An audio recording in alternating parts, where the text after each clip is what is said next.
Welcome back, everybody, to the Nerdcore Live Show. This is episode 397. It is a Monday afternoon, and you know what that means. We're here to discuss Penguin episode 8 because we didn't get to discuss it last night because I was at a filmmaker mixer at the time and watching a film as well. But as always, this is Eric Chicano here to host the show. That's my wonderful co-host, Brad Young Yoda. What's up, everybody? We're going a wonderful Monday afternoon. Technically still Monday morning for me. Yeah, technically still Monday morning for Brad. It is Monday afternoon for me, 12:28. And Brad, I just noticed, Brad, today is Seven Samurai on 4K Eve. Oh, tomorrow. shit. Tomorrow it drops, man. Tomorrow it is. We thought it never happened.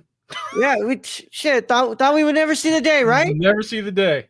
We thought they'd keep their hands on that shit over there in Japan, but nope. It's here. Good deal. It's coming. Good deal. It's coming home. I'm gonna wait for the half off. Oh, it's already half off tomorrow. It's already half off. You can place that order tomorrow on BarnesandNobles.com. It'll be half off. Yeah, I'm gonna have to order that. Yep. As I also saw in the wild the Godzilla 4K, so I need to get that too. Yeah, the OG 54 film. Mm-hmm. But yeah, very to everybody who celebrates, today's the eve, man. Tomorrow it's in stores and online everywhere. It'll be ready to pick up. Yeah, very excited for that. I'm gonna be waiting to pick it up until I do my video that I always do. So, but yeah, thought we would never see the day, right? No, I never thought they'd just no. I thought it was gonna get on and just call it a day. Yeah, thought what Toho would do what Toho does, right? And, yeah. Sadly, we just need to wait until after that. We'll wait to January 7th to get Yojimbo and Senjuro. Both on 4K, but is that gonna be a double? Is that gonna be like the two disc one that they usually do? Okay. Yeah, it's the 2-pack that they do.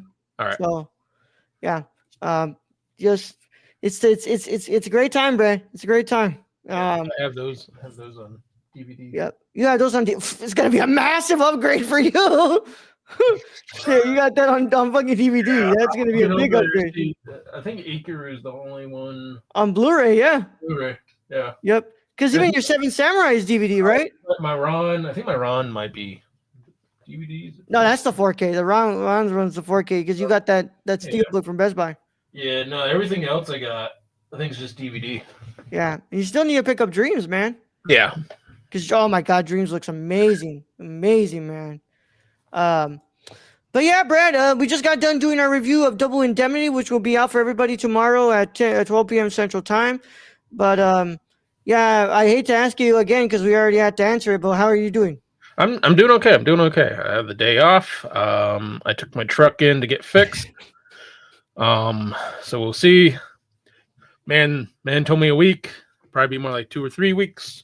Just because that's how it goes. I know how it goes. That's your first rodeo.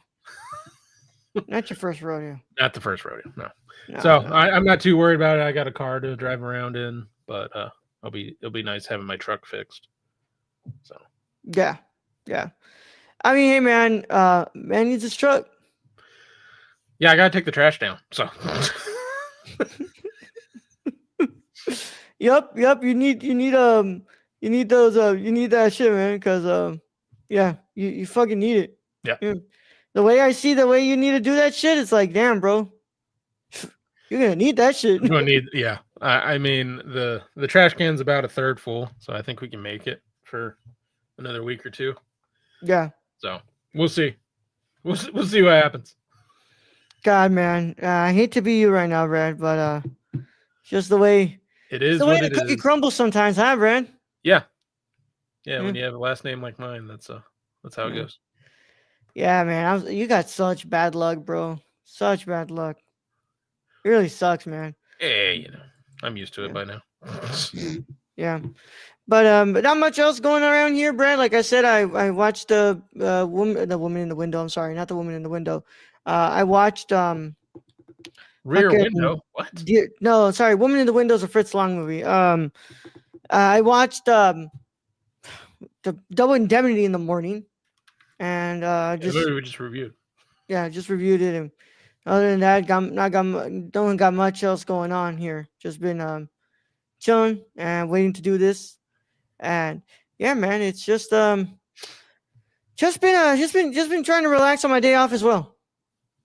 Tomorrow I'll be back tomorrow night, and then I got nothing on Wednesday or Thursday, and then I work Friday and Saturday. So yeah, trying to take advantage of the free time I have to do the festival stuff. That's why we're doing this early. Well, we did the other film review early. We would have done this if I then knew. we have Dune this weekend, right? But that's gonna actually happen on Monday now because Okay. I will be at the closing night, so the ceremony and all that stuff. So it's all right. Well, it happens. Oh well, but yeah, man. Brad, we're gearing up for the end of the year, bro. We got Doom Prophecy. We only got City of God left to review. I think Creature Commandos drops until next year, which that will probably be our first show that we're gonna. What's it called? Which is the Star Wars one that drops? It's like Star Wars meets Goonies. Yeah. Yeah. It's what's it called? The Skeleton Crew. Yeah. Yeah. Oh wait, no, we got what's it called? Creature Commando starts on December 5th, which is it's the first like show, movie, whatever you want to say, for the the new DC universe. Okay. So yeah, that's gonna be on Max, and then of course we have but that obviously is not gonna count for. Is that the DC universe under the direction of James Gunn? Okay. Yep. That's the first show. That's the first movie show, whatever you want to call it. It's the first thing that's dropping from their proposed phase of the first phase of DCU. Okay. So interested to see how that's gonna work, and excited because Amanda Waller's in that. So never a bad thing to have Viola Davis as Amanda Waller in there. But yeah, we got Doom Prophecy. That will probably take us into the last. That would probably take us into that's gonna be for 2024 releases, but I think that's gonna be it. That one in City of God are the last 2024 TV shows that we got left, and I think once those shows are done, that'll put me at like 21 shows watched this year. Ooh. Like 2024 shows. Yeah, 2024 shows, which is not double last year, but it's still what's it called, like 5 more shows that I watched from last year. Yeah. Lots of stuff going on, man. Holy crap, man. At the end of the year is when things get a little bit more hectic here, and we have to play a lot of catch up with a lot of stuff. Yeah, I have to watch like Brad's gonna have to sit down and watch Doom Part 2 one of these days. One of these days. Yeah. You need to watch the Wild Robot as well. Wild Robot is so that's the one that good. I sent. Like, ooh, this looks good. And you're like, it is good. I'm like, oh. Yeah. Okay. But yeah, catch up is gonna be fun. But with that being said, Brad, let's go ahead and get ready for this because we're here to talk about the Penguin finale, and of course, that's what they're here for. So if you haven't watched the episode, you should probably get out of here if you care about sports. But if you don't care about sports or you've already seen the episode, go ahead and stay. This is your one and only spoiler warning. It is in effect after these words from our sponsors in a 5, 4, 3, 2, 1. Today's episode of the Nerdcore Live Show is brought to you by SeatGeek. Whether you want to see your favorite band, sports team, or comedian, SeatGeek has you covered. We're proud to be partnering with SeatGeek to offer you $10 off with code TheNerdCore. That's $10 off your first order at SeatGeek.com with code THENERDCORPS. So take a seat at your next live event with SeatGeek. Thank you. Now let's get back to today's video. All right, Brad. This is it. The finale, episode 8. A great or little thing. Truths are laid bare as Ozcobb nears the end of his journey, and his power struggle with Sophia comes to a head. Directed by Jennifer Getzinger, written by Lauren Lafranc, and developed by Lauren Lafranc, and based on characters created by Bob Kane and Bill Finger. The episode stars Colin Farrell, Christine Milioti, Renzi Feliz, Deirdre O'Connell, which, by the way, they call her Dee Dee, which I thought was really cute. And I was like, it's easier than having to freaking try to say Deirdre correctly. Yeah, because I feel like I'm never saying it correctly. Deirdre O'Connell, Carmen Iogo, Con O'Neill, Ryder Allen, Louis Conselmi, Jamie Lawson, which Jamie was in the Batman Part 1, right? Yeah, she's Bella Real. Yeah, Bella Real. Yeah. So we have some familiar faces, not just by faces, but names as well that get mentioned. But also it stars Nico Trozzi. And of course, let's see if we have any trivia here, Brad. By the way, what's it called? They posted a picture on Instagram, basically saying like, if you want to see the next part of this crime saga continue, you have to wait for Batman Part 2. So seemingly, it looks like this is actually a miniseries. This isn't gonna be a season show. So Okay. it stays as a what's it called? This is it. As a miniseries, yeah. Which I hope Which, that that's what they stick with. They don't pull a fucking Shogun. yeah. I mean, that's what I was gearing up for, because we Yeah, knew this was going into the Batman 2. yeah, yeah. Several posters and graffiti can be seen on the side of the street while Vic tries to convince the gangs to help. This notably includes a banner for the Gotham Renewal Corporation, the major Gotham fund that was used by Carmine Falcone and corrupt city officials before the Riddler exposed the truth, as seen in 2022's The Batman. To that end, Riddler's question marks can also be seen on the walls, and old campaign posters for Don Mitchell Jr. Posters protesting against the police are featured, as well as the slogan "Protect and Abuse?" Conferring the corrupt nature of the GCPD, and the good officers like Jim Gordon are currently the exception rather than the rule. At Monroe's, Francis is shown smoking a cigarette from a holder, just like the comic book Penguin. As Sophia opens and begins to read Selina's letter, Michael Giacchino's Catwoman theme from the Batman 2022 plays in the background. Yep.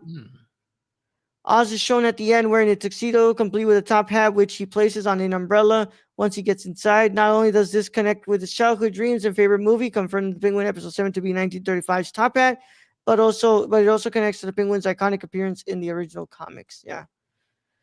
Well, Brad, other than that, it looks like, I know it has a cute cover of Where Did You Sleep Last Night? Yeah. Which is really good. Yeah. Yeah. Yeah, the final shot of the season shows Oz and Eve dancing with Eve as Oz's mother tells him that nothing could stand in your way as the bat signal shines over Gotham, leading into the Batman Part 2. Yep.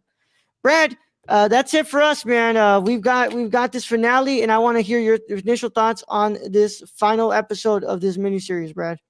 My initial thought from this episode is, if Deirdre O'Connell does not get a nomination, what are we doing? Fuck the nomination, Brad. If she doesn't win supporting actress, I don't know what the fuck is going on here. What the fuck are we doing? I mean, granted, Kristen Milioti, like, I love her, but that final fucking episode, Deirdre O'Connell puts on a fucking stunner of a performance. Incredible. You can tell the hate that's fucking funneling that she's held for her whole life towards her son is funneling out of her at that moment, before she has that stroke. And it's just, I mean, and you can tell, Oz lives in his own world, because that doesn't even affect him. He's like, she don't mean that. She don't mean that to me. Ma loves me. Yeah. Well, it just shows how self-centered, Oz is, and how, like... Yeah. No, Oz doesn't want to come to terms with, that he created all this. He fucked all this up. He created all of this mess. He's the one who led his mom to have a stroke, and he doesn't want to also believe that his mom was an evil woman as well. Also, I want to shout out the show writers for this, because they made us have empathy and sympathy for an evil being through most of this show. Yeah. I mean, I was even up to the point where he's in the hospital with his mom, and, Vic comes over and taps him gently on the shoulder. I'm having like some empathy and sympathy for him, being like, he did this all for his mom, and now his mom can't even. Yeah. I mean, one way or another, aware of it. He kept his promise. He did. He kept his promise. It's not the way that he envisioned it to happen, but he kept his promise, and he put her in a penthouse overlooking the city with a view, and he's on top of the world. And he takes the tear that she sheds, which marvelous moment right there. The tear she sheds to be like, she's proud of him. That's the way he's thinking. And it's really like, no, she's stuck in this vegetative state that you said that you would kill her if she ever got this way. If she ever got to that point. So she is now she's in her prison. She's in the prison with the devil. But you didn't keep the other one. Yeah. Mm-hmm. And I the show writers, again, you have that sympathy for Oz in that hospital, and 30 seconds later, you realize this show is called The Penguin. The Yeah. Penguin is not a good guy. He's Oh, he's not. overly evil. He's a fucking psycho. And there's been glimpses of that throughout this, and we kind of like, they kind of bring us back to Oz's side and be like, oh, I kind of want Oz to fucking overcome all this shit. Yeah, fuck these Falcones and all these rich bastards, as he's burning people alive and, almost smiling to that effect. But then the minute he chokes Vic out and he goes, I'm sorry, Vic, you're weakness for me. Yeah. Because family's a weakness. He's killed his brothers, and, and we should have seen this coming from the very first episode. Yeah. He's just another person Penguin used to get power. And I'm glad they left off with that, because Penguin is a villain. I think that this episode was an incredible finale. I think that writing wise, it is one of the strongest episodes, right under the episode of the flashback to Sophia's. Yeah, that whole episode I still think is the best episode of the series. But I think that this, writing wise, it stacks up against that one for sure. Mm-hmm. And I think that there's some great moments in here. The scene with when they're both tied up, that scene is incredible. The scene in the hospital, the ending, just the way that everything that leads up to Sophia being captured and him being like, it's just so smart. It's like, why would I let you die? That is the easiest way to let you get away with stuff. Yeah, what I'm gonna do to torture you more. Like this man just watched his mom be ordered to have her finger chopped off. You think that he was gonna kill her? No. Hell no. He's gonna make her suffer. But he literally said, I'm sending you to hell. Yep. And I'm sending you right back to Arkham. Arkham is called hell. Yep. Sends her right back to Arkham, where she's probably gonna have a worse time than she did when she was there the first time. Yeah. And now she's got to deal being in there with fucking Joker's in there. Now Riddler's in there. Well, and you got to think her last name as a Falcone. She's gonna have enemies in there from previous. Oh yeah. Especially if the rumors going around that the Falcones and the Maronis were still having beef. And that's why fucking a city block was blown up. Yep. But I think this is incredible. I mean, just what Lauren LaFranc did this whole show just really does put into perspective the world, the way that she's able to build inside of Matt Reeves' world that he created, but still be able to to make a really great story in here. And she did an incredible job. I think that this episode had some of the best performances, not just from Colin Farrell, but to me, Deirdre O'Connell is really the biggest standout in here. I think moving forward, what you do is you put her in that supporting actress. You campaign Milioti for Best Actress, and you hopefully bring in one award from one of those two. But I think that it would be an absolute fucking robbery if O'Connell does not walk out with a win for this. There's been no TV, I think, this year that as stacked up against what this performance has done. No, absolutely not. The only ones, but it's because the Emmys are so weird sometimes. I never know what the cutoff dates are for the Emmys. Yeah. But if what's it called? If Expats doesn't, if Expats was already included in the last award season, then I think that you have yourself a freaking sure shot win for Deirdre O'Connell. I think she has an incredible chance to win here. Vic, truly tragic. I mean, we should have known. But I knew it was coming, Brad. We were waiting for it. Let's be real. We were waiting for it from the very beginning. Yeah. Because we knew this kid ain't gonna make it. I mean, unless this kid's Victor Freeze or Victor's Oz, which I don't think he is, this kid is not making it because we've never heard of him. And I mean, there's a reason why. Shit. This tells you how evil Oz is. That man stole the money out of Vic's wallet that he paid him. bro, like, Whoa, come on, man. And then he throws his ID in the water, making Vic never. Nobody knows who that's going to be. It's going to be a John Doe. Yup. Which but is like, dude, you killed a guy and then like you just take his fucking money. It's like you don't even need that money, bro. Like, let's be real here. Like, you don't fucking need that money. I mean, you're just a fucking psycho at this point. Then I got to bring up Eve, because we already brought up the mom. Oh yeah, I thought Eve was gonna get killed. The thing is because there's no way that Oz doesn't know that that's who gave up the location. Yeah, but Oz, I think Oz, Eve. Part of me wants to think that Eve might be a certain, like, a clay face of sorts. Her last name is the same as the animated series Clayface. Mm-hmm. So she's good at changing faces. And I mean, she put on an act being Oz's mom. Oh yeah. So I don't know. Like, to me, I don't think Penguin would see that as a slight, because he needs Eve to play that role of his mother, to be proud of him, to, because his mom's up there, she can't do it. Yeah.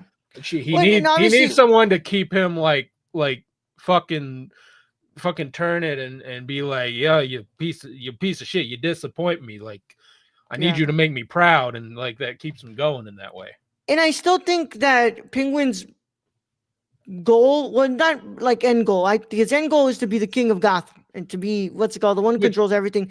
But I still think Kingpin wants to get the club back up and running so he can have his place where his headquarters is at. I think that's a part of it, but I think they foreshadow him going into government. They do because of him being in that office and everything. I think he knows he's not safe, and he doesn't control it. He might control Gotham Underground. Yeah. But until he gets into that political element, he really doesn't control anything. But that's also what I love about this episode, because where we're headed now, what it sets up for us to play with in the Batman Part 2, where now the whole law has passed, where they're going to be investigating corrupt officials inside of Gotham. And, to me, I think that sets up perfectly to bring in the Court of Owls, because the most corrupt group in Gotham is the Court of Owls, since it includes basically the founders of Gotham. Yeah, the billionaires. Yeah.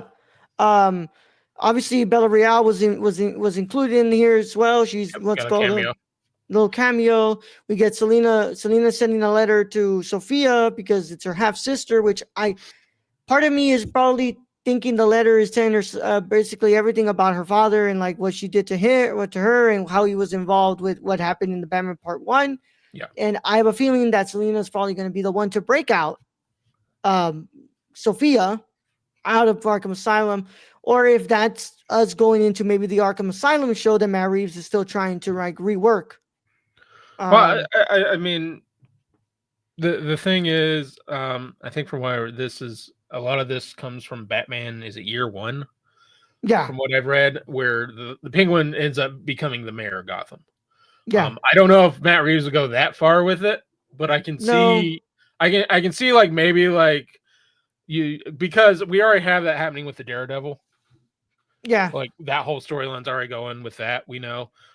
This might be like a almost like a Pablo Escobar type situation where he wants to run for government, but he's too corrupt that he'll never get it. But he creates a war.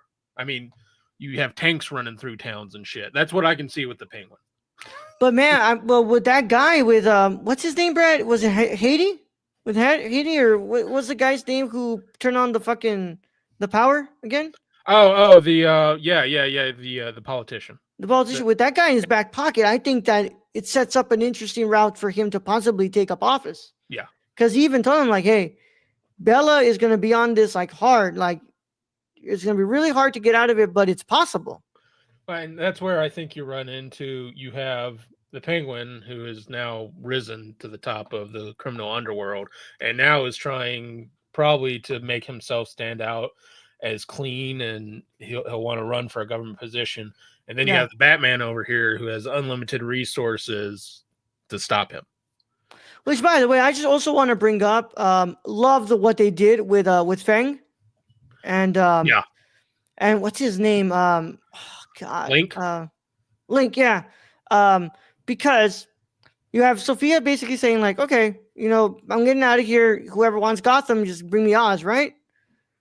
But Link does basically the same thing that Sophia did to consolidate power. Yeah, he kills the head, and he becomes the head. Everybody in that whole freaking, all the heads of the families. Yeah, well, the second in commands, they all kill the heads, and they rise. Which, I mean, I thought it was a good monologue when the Penguin's talking to Sophia as he's driving her, and Sophia's thinking she's about to die. As he's driving her, he's go, you guys don't fucking notice everyone under you. You fucking ripping them off too. You should have been aware of, take care of your people. They take care of you. Yeah. I love this episode. I think the music is spectacular in this whole show, but in this episode, they had some great tracks in there. Cinematography-wise, looks amazing, and it continues to really surprise me.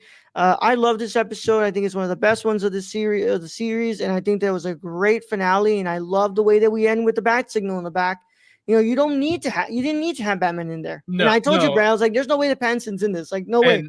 I think at the end I saw it, or maybe on a YouTube video, they say that Batman probably would have overshadowed Penguin 100%, and this had to be just a Penguin centric show. Yeah. This had to be down in the ground crime series with Penguin being the main focus. Also, your theory was completely, what's it called? The theory from fucking Reddit or whatever you read it. Yeah, Julian Rush. No, Julian Rush is a real guy.